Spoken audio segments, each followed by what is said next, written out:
अस्सलाम वालेकुम, आप देख रहे हैं इनसाइड पाकिस्तान। मैं हूं मोहम्मद ज़फ़ीर। सुप्रीम कोर्ट ने इमरान खान की गिरफ्तारी गैर कानूनी करार दे दी और फौरी रिहाई का हुक्म दिया। उसके बाद इमरान खान को पुलिस लाइन्स के गेस्ट हाउस में रखने का हुक्म दिया। खान साहब चूँकि अलकादर ट्रस्ट केस में उनको उनकी गिरफ्तारी हुई थी और इस गिरफ्तारी के हवाले से पहले ही शकुक व शुबात और इसके ऊपर बहुत सारे सवालात उठाए जा रहे थे, इसकी टाइमिंग पे भी और ख़ास तौर पे इस केस के हवाले से भी कि गिरफ्तारी जो है वो उसका तरीक़ाकार जो था वो ठीक नहीं था। यही फ़ैसला आज सुप्रीम कोर्ट ने भी दिया है।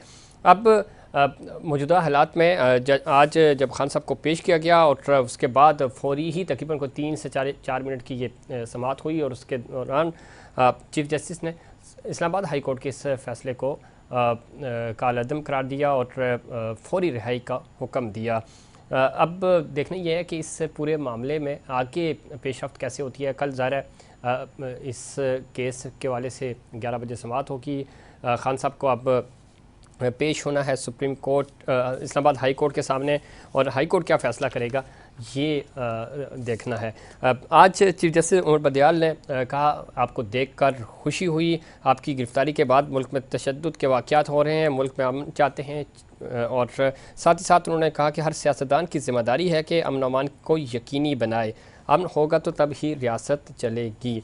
दूसरी तरफ इमरान खान साहब ने कहा कि ये जो गिरफ्तारियाँ हुई, जलाओ गिराव हुआ, इससे मेरा कोई ताल्लुक़ नहीं है, चूँकि मुझे नहीं पता कि मुल्क में क्या होता रहा।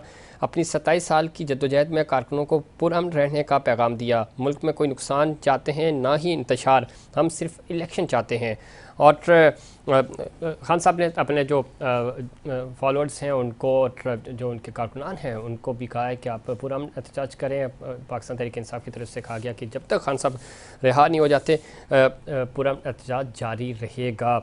आगे क्या होगा? अब चूँकि सुप्रीम कोर्ट के चीफ जस्टिस ने कहा कि डायलॉग की तरफ बढ़े, मुल्क अमन अमान की तरफ जाए, लेकिन इस पूरे अमल को जो हुकूमत है उसकी तरफ से बड़ी तनकीद की गई। मरियम नवाज़ का जो ट्वीट है वो इदारों के ऊपर सुप्रीम कोर्ट पिछले कई दिनों से हम देख रहे हैं कि आमने सामने है, तो इसी तरह का आज भी उन्होंने ट्वीट किया। ख़ुद मरियम औरंगज़ेब की जो प्रेस कॉन्फ्रेंस थी वो भी धमकी थी। ख्वाजा आसिफ और पार्लियामेंट पूरी सुप्रीम कोर्ट के सामने खड़ी है। नताइज क्या होंगे और इस सारे अमल का जो हमने देखा पिछले कई दिनों से मामलात ख़राब हुए, जलाओ घेराव हुआ, तो हुकूमत की रिट कहाँ है, हुकूमत क्या चाहती है और क्यों वन डे पोलिंग की बार बार बात तो हो रही है लेकिन उसके लिए माहौल क्यों नहीं बनाया जा रहा है। इन तमाम इश्यूज़ पे बात करेंगे। हमें ज्वाइन किया जनाब तैमूर सलीम झगड़ा साहब ने, सीनियर सियासतदान है, सीनियर रहनुमा है पाकिस्तान तहरीक इंसाफ के, साबिक़ वज़ीर ख़ज़ाना KP के। झगड़ा साहब खुश आमदीद कहते हैं आपको शो में। हाँ जी, मुझे सिर्फ स्पीकर ऑन करने किसी तरीके झगड़ा साहब को हम कलेक्ट करेंगे थोड़ी देर में। और जो खान साहब ने आज कहा कि तमाम लोग पुरअमन रहें, एहतजाज करना आपका हक़ है, लेकिन अमलाक को नुकसान नहीं पहुंचाना चाहिए, इंतशार की सियासत नहीं चाहते। और ज़ाहिर है अब कल फ़ैसला होगा और उसके बाद पता चलेगा। नैब के जो तरमीम हुई क़वानीन में आज शहबाज शरीफ साहब कह रहे थे इसका बराह रास्त फ़ायदा खान साहब को ही हुआ और पहला फ़ायदा इनको हुआ, लेकिन इससे पहले उनको खुद फ़ायदा वो उठा चुके हैं, उनके केसेस माफ़ हुए हैं। तो ये भी एक लंबी तफसील है। झगड़ा साहब आप सुन पा रहे हैं मुझे? जी सुन पा रहा हूँ। झगड़ा साहब आज खान साहब को रिहा किया गया और ज़ाहिर बड़ी ख़बर थी। हमने देखा कि पिछले 24 घंटे से ये माहौल इस तरह का बना हुआ था और ख़ास तौर पे पुरतशद्दुद वाक़यात हो रहे थे। इस पूरे अमल में आज ज़रा सुप्रीम कोर्ट ने ऑर्डर दिया, खान साहब पेश हुए और इस्लामाबाद हाई कोर्ट के उस फैसले को उन्होंने उसके ऊपर नज़रसानी करते हुए इस गिरफ्तारी को गैर कानूनी करार दिया। इससे पहले इसी फैसले को कानूनी करार दिया गया था। आप किस तरह देखते हैं खान साहब की रिहाई को और इस फैसले को? देखिए, मेरे ख्याल में ये इंतहाई अहम फैसला है और इसके असरात चाहे खान साहब अभी भी किसी तरीके से पुलिस की कस्टडी में हो या जो भी उन्होंने नाम दिया है जी, इसके बड़े संगीन और बड़े इंपॉर्टेंट इम्प्लीकेशंस है और वो मैं आपको बताता हूं क्या जी। अगर सुप्रीम कोर्ट ये कह रहा है कि खान साहब का जो अरेस्ट था वो गैर कानूनी था, वो इलीगल था, तो फिर जो पिछले 3 दिन में सब कुछ हुआ है उसका माने बिल्कुल बदल जाता है। ठीक, पहली चीज तो ये कि हुकूमत ने जो एक्शन लिया उस पर बहुत बड़ा सवाल या निशान बन जाता है। और अभी तो मैं इस चीज की बात ही नहीं कर रहा कि जो इंस्ट्रक्शंस दिए हैं पुलिस को दिए हैं, जो परमिशन मिली होगी एफसी को, खैबर पख्तूनख्वा में रेंजर्स को जो है वो पंजाब में वो निगरान हुकूमती दे रही है जिनकी लीगल स्टेटस जो है वो एक लीगल वॉइड में है, मतलब उनका कोई कानूनी जो है वो वजूद तो है नहीं उन गवर्नमेंट्स का। लेकिन देखें, हम सब ने ये मनाजिर देखे जी। खान साहब से पाकिस्तान की हुकूमत नाराज एक बात पे हुई कि उन्होंने एक सर्विंग ऑफिसर का नाम लिया जो उनका हक है और उसको ऐसे पोर्ट्रे किया जैसे वो पाकिस्तान के किसी इदारे पे बात कर रहे हैं, जो कि हम में से कोई भी सिर्फ पीटीआई के लीडर के तौर पे बात नहीं कर रहा। वैसे भी देखिए, हमारे जो भी गिले हों, हमने पाकिस्तान का ख्याल रखना है, इसलिए अभी भी मैं अपने अल्फाज जो है वो केयरफुली चूज कर रहा हूं। लेकिन आप ये देखें कि उस बयानबाजी पे तो खान साहब को नहीं अरेस्ट किया गया था ना। खान साहब को तो अलकादर ट्रस्ट केस का बहाना बना के अरेस्ट किया गया, और वो भी हाई कोर्ट, जहां खान साहब इंसाफ लेने गए थे, हाई कोर्ट के शीशे तोड़ के। अरेस्ट कम, एबडक्शन ज्यादा थी। तो जब इस टाइप के वाकयात होंगे और ये पूरे साल होते रहे हैं, देखिए, तो फिर माजरत के साथ हम क्या समझते हैं कि जो पाकिस्तान की अवाम है वो बेवकूफ है, उनको किसी को उकसाने की जरूरत है, या वो देख सकते हैं कि जो हो रहा है ये 2023 है, ये 1977 नहीं है, ये 1999 नहीं है, ये 1958 नहीं है। तो मेरे ख्याल में जो सुप्रीम कोर्ट का ये फैसला था, ये इन सब चीजों की अक्कासी करता है। आगे जो भी हो, और मेरी उम्मीद है एक पाकिस्तानी होते हुए कि ये मौका गवर्नमेंट को, आईएसपीआर को, सबको, हमें भी ये है कि अगर खान साहब का अरेस्ट गैर कानूनी था और हम थोड़ा सा स्टेप बैक करें जी, तो शायद जो ये लोगों की गुस्से की वजह से नुकसान मुल्क को पहुंच रहा है उसमें किसी कमी आ के सकती फायदे है। में नहीं है। ये पीडीएम के सियासतदानों के फायदे में तो हो सकता है, पाकिस्तान की के फायदे सबसे में मकबूल जमात झगड़ा और साहब, सबसे इसमें मकबूल इसमें लीडर झगड़ा को। साहब, इसमें कोई शक नहीं, ये पाकिस्तान के फायदे में हरगिज नहीं है जो हुआ, जो इससे पहले भी होता रहा माजी में भी। लेकिन झगड़ा साहब, आज भी सुप्रीम कोर्ट के चीफ जस्टिस ने ये कहा कि किसी तरह मुज़ाकरात की तरफ आएँ, मुज़ाकरात करें। पहले भी वो कह चुके हैं। ख्वाजा आसिफ की आज प्रेस कॉन्फ्रेंस आपने देखी होगी, मरीम औरंगज़ेब की प्रेस कॉन्फ्रेंस आपने देखी। खुद मरीम नवाज़ कह रही हैं कि उन्होंने ट्वीट किया कि जिसने 60 अरब रुपये खाए हैं उसको देखकर आपको खुशी हुई, और उससे भी ज़्यादा खुशी ये हुई कि आपने उसको रिहाई दे दी। इस तरह के बयानात हैं, प्रेशर है, प्रेशर टैक्टिक्स का इस्तेमाल किया जाता है इदारों के ऊपर। ये सब चीज़ें पहले भी होती रही, अभी भी हो रही हैं। आप नहीं समझते, जो आप ख़ुद भी कह रहे थे कि किसी तरह आप मामला ठंडा हो जाए, चूँकि गम और गुस्सा जो हमने देखा कि जो मनाजिर हमने देखे पिछले 72 घंटों में, ज़ाहिर है ये रिपीट नहीं होने चाहिए और बहुत हो चुका है। अब यहाँ से ही मुज़ाकरात की बात हो, यहीं से डायलॉग की बात हो, मामलात सेटल डाउन हो। झगड़ा साहब, यही तो मैं कह रहा हूं।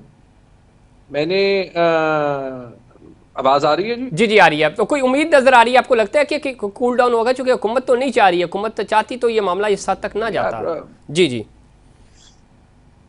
जी झगड़ा साहब,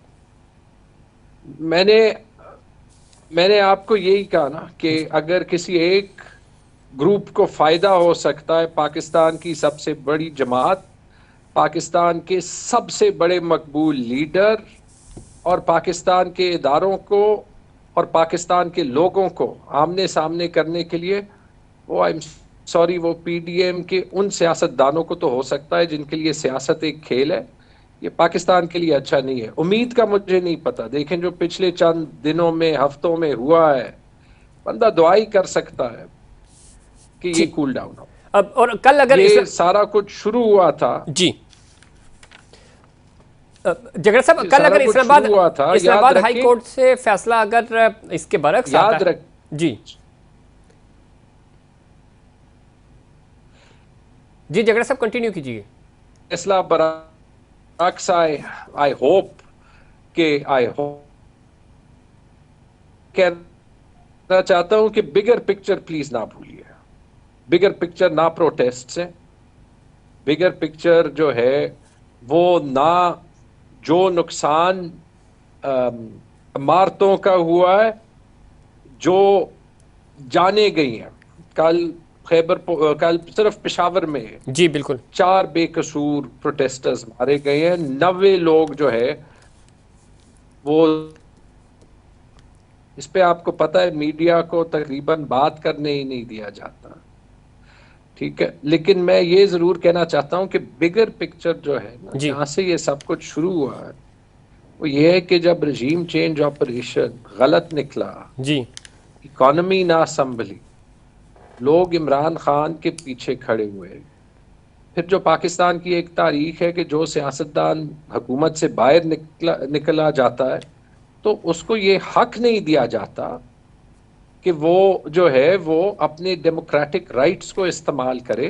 ठीक, इसी को तो इमरान खान ने चैलेंज किया है। बिल्कुल ठीक। झगड़ा साहब एक चीज हर और। फैसला, जी हर इवेंट जी जग साहब हमारे आपकी मर्जी मौजूदगी के का फायदा मुताबिक उठाते हुए नहीं चूंकि मुझे होती। ब्रेक पे भी जाना इसहाक डार साहब ने, इससे पहले भी मेरी आपसे बात हुई थी, इसहाक डार साहब पहले भी ये बात कह चुके हैं कि IMF आए ना आए आई डोंट केयर। उन्होंने शाजिब खानजादा के प्रोग्राम में बैठ के ये बात की थी। एटीट्यूड उनका ये है, इकॉनमी संभल नहीं रही। आज वो ये कह रहे हैं कि IMF हो या ना हो पाकिस्तान डिफ़ॉल्ट नहीं करेगा।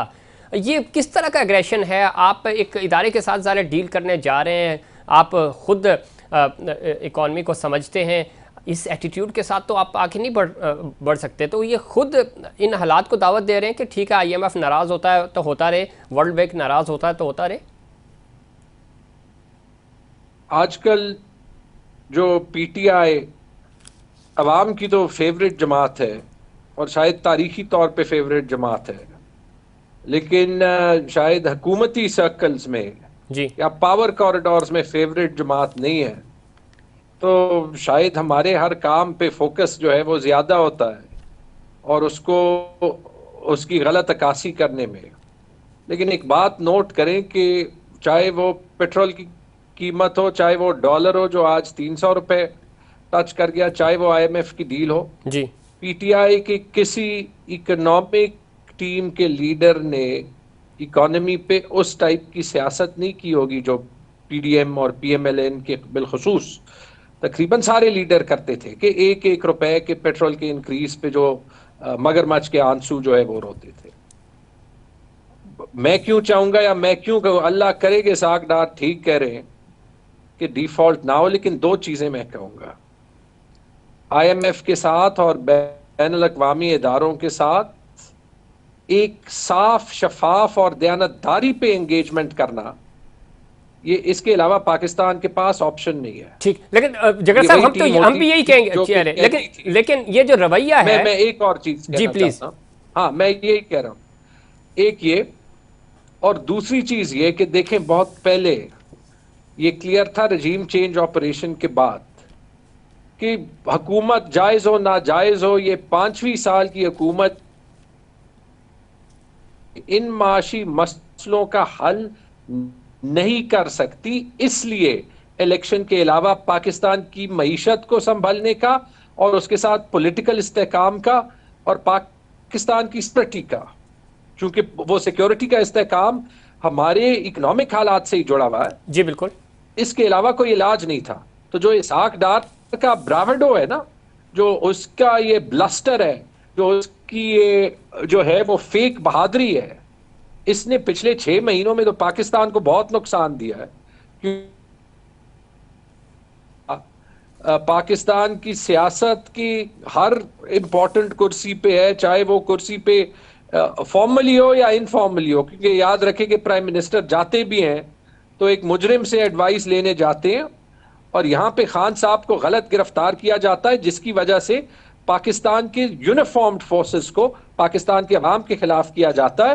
तो ये कॉन्ट्रास्ट देख लें, ये बात इसहाक डार से बहुत बड़ी है और पाकिस्तान के लोग शायद अभी ये मानने के लिए तैयार नहीं है इसमें तैमूर झगड़ा का या PTI का या शायद सिर्फ इमरान खान का भी कमाल ना हो।